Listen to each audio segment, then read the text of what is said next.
और बड़ी खबर संभल से। संभल के सीडीएम विभांशु सुधीर का तबादला कर दिया गया है। संभल तशद्दुद मामले में जुड़ा हुआ है ये तबादला। बताते चलें कि सीजीएम ने एफआईआर दर्ज करने का हुक्म दिया था। उस वक्त के सीओ अनुज चौधरी समेत 20 पुलिस वाले नामजद हैं। इस पूरे मामले में पुलिस कार्रवाई पर कोर्ट ने भी सवाल उठाए थे। पुलिस की फटकार लगाई गई थी। बता दें कि अनुज चौधरी पर नौजवान को गोली मारने का इल्जाम है और इसी के चलते उनका तबादला किया गया है। तो एफआईआर का हुक्म देने वाले सीजीएम का तबादला कर दिया गया है।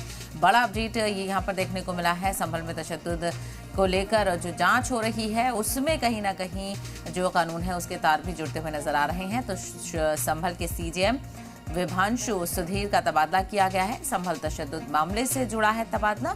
सीजीएम ने एफआईआर दर्ज करने का हुक्म दिया था।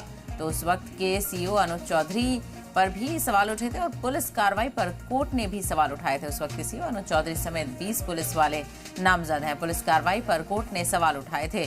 अनुज चौधरी पर नौजवान को गोली मारने का भी इल्जाम है। तो एफआईआर का हुक्म देने वाले सीजीएम का तबादला कर दिया गया है।